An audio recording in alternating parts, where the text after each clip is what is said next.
A gente recebe aqui na Band News FM agora a Rosana Augusto, que é técnica da equipe do Bragantino, campeão da Série A2 do Campeonato Brasileiro Feminino.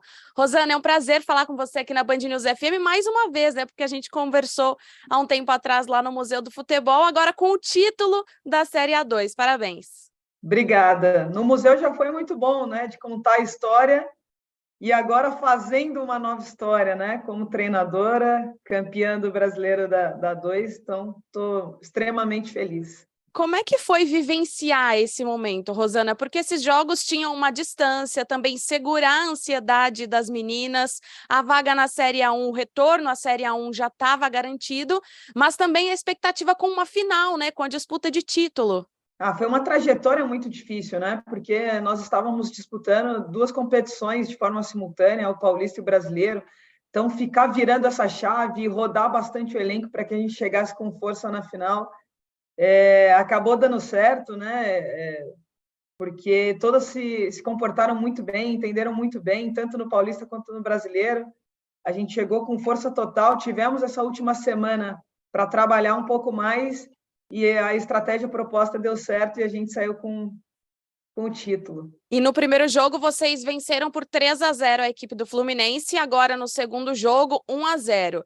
Como é que é para administrar também a larga vantagem que vocês fizeram na primeira partida, com uma ansiedade para essa partida de volta? Até em cima disso, foi muito legal que vocês puderam jogar com portões abertos, né, para as duas torcidas, tanto o Bragantino quanto o Fluminense. E a importância disso também para o seu trabalho.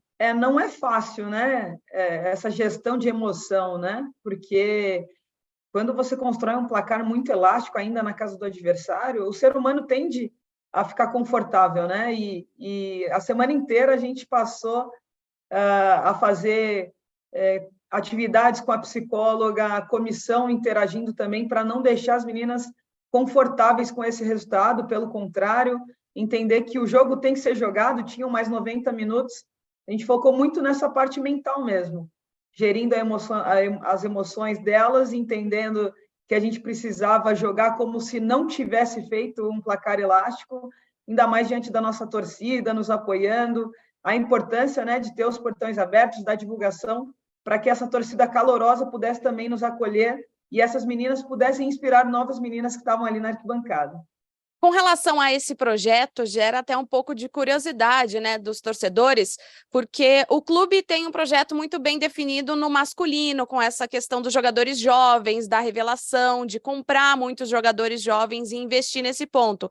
É assim com o feminino também? Porque eu até me lembro que no evento que você estava no Museu do Futebol, você falou de conversas ali com a diretoria sobre a maneira como o clube tem essa mentalidade de futebol, né? A filosofia é a mesma para todas as categorias, né? E a gente segue a mesma linha, o mesmo modelo. Obviamente, os investimentos são diferentes, né? A gente ainda não sabe como que vai se dar esse projeto daqui para frente. Eu espero que olhem com os bons olhos, né? A gente fazendo uma campanha muito significante, né? O fato da gente ter 13 jogos, a gente ter 10 vitórias, 2 empates e apenas uma derrota, mostra muito a força e a potência que o Red Bull Bragantino feminino pode virar. E acredito que se a nossa gestão entender o quanto a gente pode realmente virar essa potência, vai ficar muito competitivo na Série A1.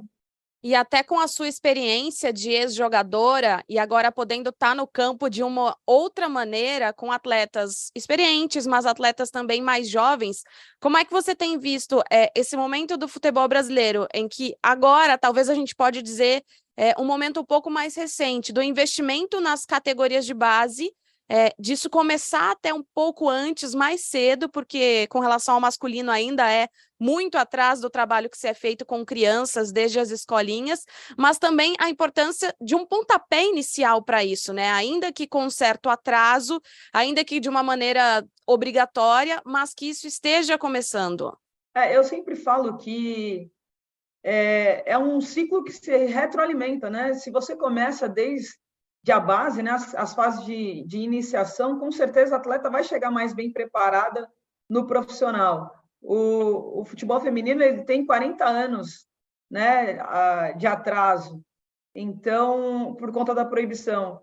Então, quando a gente entender que fomentar lá em casa já, né, com os pais incentivando a menina, ela ter fase de iniciação, formação, elas vão chegar muito mais bem preparadas. Isso, com certeza, vai ter um espetáculo mais bonito, né, profissionais mais bem preparados, os patrocinadores vindo. Por isso que eu falei que é um ciclo que se retroalimenta.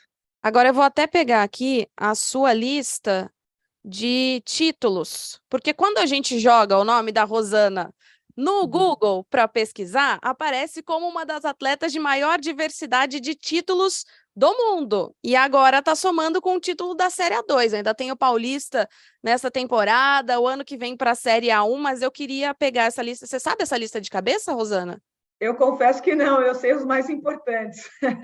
Vamos lá. Medalhista olímpica, campeã dos Jogos Pan-Americanos, vice-campeã do mundo, campeã da Champions League, da Libertadores da América, da Liga Norte-Americana, Mundial de Clubes, Copa da França, Campeonato Austríaco, Universiade, Campeonato Sul-Americano e Campeonato Brasileiro. E agora, Série A2 como treinadora. Que longa história, né, Rosana? Um pouquinho de cada você conseguiu experimentar. E campeã como treinadora, né, do Campeonato Paranaense, com o Atlético Paranaense também. Então, foi meu primeiro título como treinadora e agora é o terceiro, né, porque eu fui 2 vezes.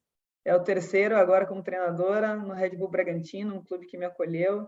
E eu fico muito feliz de conseguir também esse feito agora como treinadora, né, de continuar ganhando os títulos diversos e dar seguimento à minha carreira, que se inicia recentemente, mas que eu tenho certeza que com muito trabalho, muito empenho, estando perto das pessoas certas que contribuem também para a minha evolução, a ideia é que eu consiga também ter bastante títulos como treinadora. Agora a gente falando de Copa do Mundo, que está pertíssimo para começar, qual que é a sua expectativa para esse torneio? E com relação, assim, não só às equipes também, as principais candidatas favoritas ao título, mas do público, né? Eu não tenho dúvida alguma, né? Já foram vendidos mais de 1 milhão de ingressos.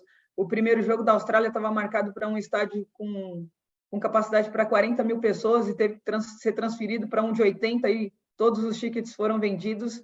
Então, a expectativa é muito grande em relação a isso, que seja, em termos de investimentos, de visualização, a maior Copa de todos os tempos. E eu acredito que também as jogadoras vêm evoluindo. Hoje se tem mais tecnologia, também entendo que será a Copa mais disputada por conta disso, né? Apesar de novas seleções estarem entrando, o número está ampliando, algumas ainda um pouquinho mais abaixo, mas a gente viu recentemente a Zâmbia ganhando da Alemanha, então é uma Copa que tudo pode acontecer e, obviamente, minha torcida é para o Brasil. Eu espero que as meninas façam o melhor delas para se tornarem inspirações para as próximas gerações, e a gente sabe que um resultado com certeza acelera esse processo. Em que patamar você acredita que a seleção brasileira chega? É difícil falar, né? Como eu falei, Copa do Mundo são 7 jogos, tudo pode acontecer, você pode jogar por uma bola e fazer o gol. Então, eu vejo que o Brasil tem jogadoras com talentos individuais muito bons, né? E isso vai permanecer eternamente, a ginga brasileira.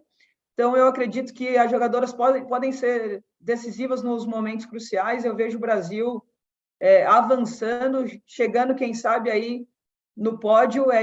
Pelo menos isso que eu torço. E como eu falei, as jogadoras, eu hoje, elas chegam muito mais bem preparadas na seleção, né? Muitas jogando em clubes de fora.